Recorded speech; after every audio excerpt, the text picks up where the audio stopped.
West Coast gaming fans, we're here today at Gamer Sanctuary. We're going to play a new up-and-coming game called Bolt Action. It's 28mm World War II gaming, very similar to 40K. Some people call it 1940K, although I think there are enough differences that make it really awesome. The models are great. And there's lots of sources for those models. So let's take a look at our board today. On my side, I am playing the Germans. I have an 88. Over here I have two platoons, very similar to 40K, where you can take two different armies, two force org charts, so to speak. So I have, in my first platoon, I have an 88 over here on the right. I have a grenadier squad with an LMG and rifles and an assault rifle. My lieutenant right here, telling the guys to go forward. I have another grenadier squad with an LMG and an assault rifle. I have a Panzer 3, however you say that, N. Excuse me, if you've played World of Tanks or War Thunder, you've seen this dude. It's got a light howitzer. Great for taking out infantry, not so good against tanks, but it is pretty heavily armored. I have a mortar back here. They have a spotter who is standing over there. So the spotter can help them range in. Otherwise, they can shoot smoke, and they kind of just, you hope that you hit something. In the middle, I have my heavy tank, the Brummbär or Sturmpanzer, and that thing is a monster. It has a 10 armor, costs 310 points. If you imagine, let's say a Land Raider in 40K costs 250 points, you're playing 1750 games. In this game we're playing 1,000-point games, so it's 31% of your army, basically. It's huge. I have Volkssturm, which are the pressed into battle kind of peasants with rifles. They're inexperienced, they're terrible, but they're here for mobile reserves. In the building, I have my MMG. That's a foreground building with 3 levels. Pre-painted, pretty awesome for World War II. The levels actually come off, too. I have a sniper holding the middle to shoot to both sides on the second floor here. I have another grenadier squad, and I apologize, one unpainted AA gun. At least I have found so far, the AA is pretty powerful, and the Americans get 2 shots at that AA instead of just a normal one, so that needs to die. You'll also see I have another spotter over here. That's for the 88. It can shoot as a howitzer, and it has an 84-inch range, which is pretty insane. Most tank guns, I think, are 72 or smaller, so that's pretty crazy. Over here, Joe has a plane for his air observer. What type of plane is that? It's P-51. P-51 Mustang, plus feel no pain in this game. Andrew has a Sherman, very well detailed and weathered. Looks awesome, ready to go. Shermans in this game start on fire really easily, which is really funny to me. That's why they came up with wet stowage. Which mine has. Joe has the air spotter over here. That's the dude that's going to try to call in an airstrike. And then in the church tower, he has a sniper up in that tower up there. That one's made of paper, so it's harder to put dudes where they should go. But I have found that they look pretty good for what they cost, which is about $5. And then Andrew rounded out his force with a bazooka. His lieutenant, which he's painted, he's painted the symbols on, which is pretty awesome. So we're ready to go. The Americans, the boys in khaki, get a preliminary bombardment, so let's see what happens. Alright, so after the preliminary bombardment, I did lose a couple riflemen, I think 2. They're in the field hospital back there. And I took a bunch of pins. And so how pins work are, anytime I want to activate this 88, I have to roll 2d6. They are regulars, so they have a leadership or morale value of 9. They have 2 pins, so I have to roll a 7 to do something with them. When I do that, I remove a pin. So let's say I roll a 7, I remove a pin, they can activate. Now they have 1 pin on them. And anytime they shoot, it's -1 because of that 1 pin. If they had 2 pins, it's -2, 3 pins, -3, etc. So that is how the pins work. It's a major, one of the 2 major things about this game. I guess one of 3 major things. The pins You can see I have a bunch of pins out on the board. My run bar in the middle has two over here. Andrew did kind of roll poorly. He rolled a bunch of ones. So I'm okay on most of the board. The other major difference about this game is that we use alternating activations, and how I mean is we have this bag here, and it has all of our order dice in there.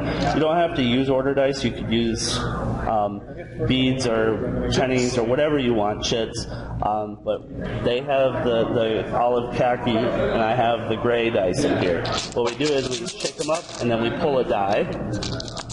And that is the person who activates that round, so to speak. So I pulled a brown die. I have a brown die in there, so I get to activate a squad. I can activate any of the ones that haven't activated yet.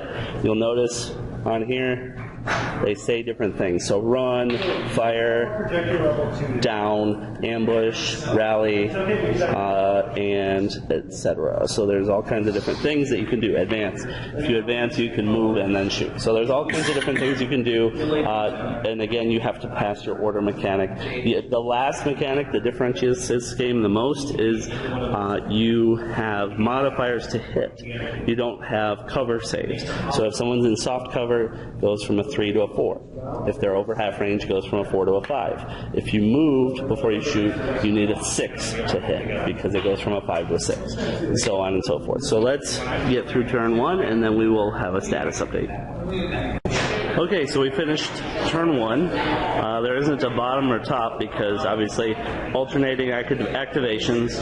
I would say I had a run of 3 or 4. They had a run of 3 or 4. It wasn't really unbalanced or anything like that. Although the 88 did not pass its order test, so they are hunkering down right now, which is really important because they called in an airstrike right in the middle of my lines, and the AA can't shoot any man-sized rounds up at the planes coming over.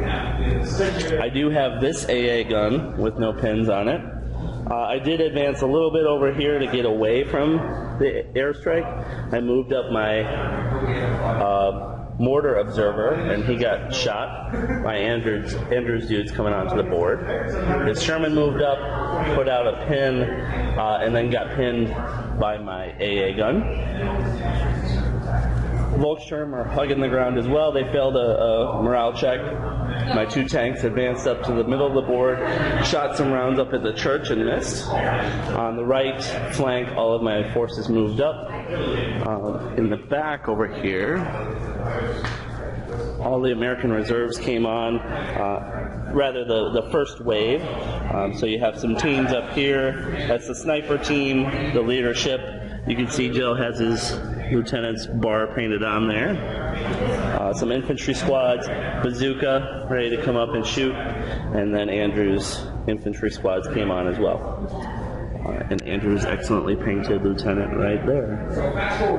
All right, so we will catch you up after turn 2.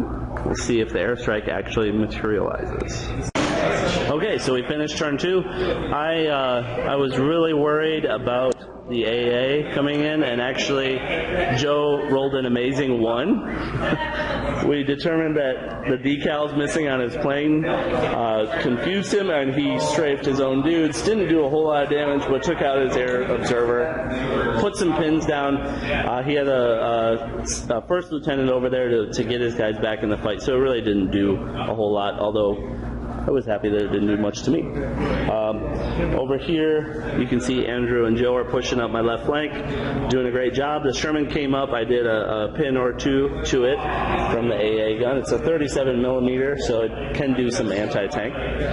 A lot of my dudes failed some checks, although I did move up in the middle over here, and I did move my tanks up over here in the middle as well, and then tried to move to redeploy basically, and those guys failed an order check. The 88 is in ambush. It is waiting.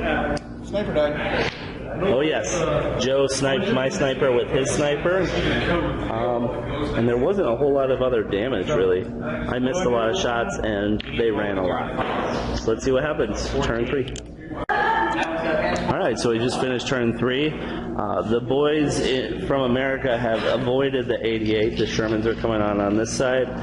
Poor lonely 88's over there playing cards and drink a tea.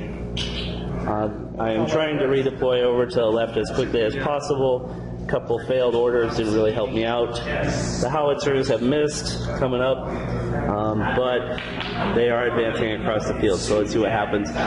We do go to turn 6 and then possible 7. They have to get into my deployment zone to score points and also kill my dudes.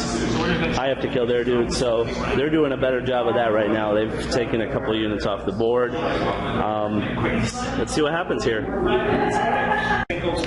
That was the bottom of turn 3. You can see I've moved up a little bit over here. They have crushed my left flank. I lost a squad over here. They lost some boys over here.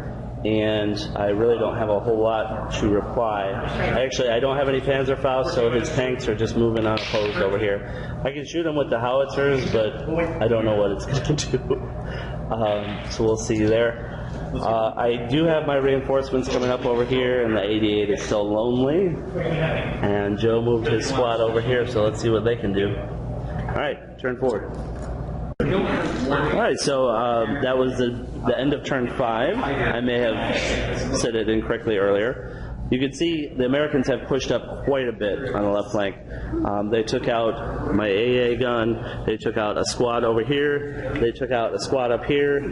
They knocked down the Volkssturm quite a bit, although they did some damage to Joe's guys. The Brumbar passed its rally test, took off all of its pins. The Panzer N failed its rally test, its fire test and went down. He moved up his guys into the ruins here. I managed to move up over here and run. I lost both my lieutenants this turn. I lost the one in the road, the one in the trees, which was really killer because I'm going to have to use those to take pins off, especially late game. Their guys can run off the board, and that scores them points. And I also lost my MMG, thank you. Their guys can run off the board to score points, so they're going to start moving off the board here, and I don't have a whole lot to stop them. It was a great strategy to crush my left flank and avoid the 88, so let's see what happens.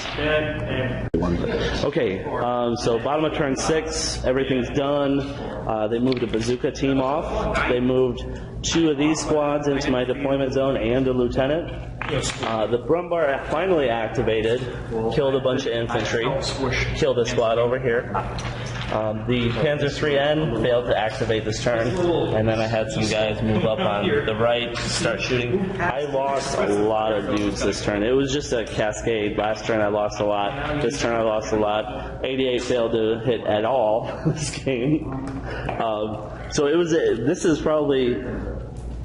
I would say we've probably played about a dozen games total now, and this was the first where it was a clear victor. The Americans pushed across the field, had a great strategy, took me out.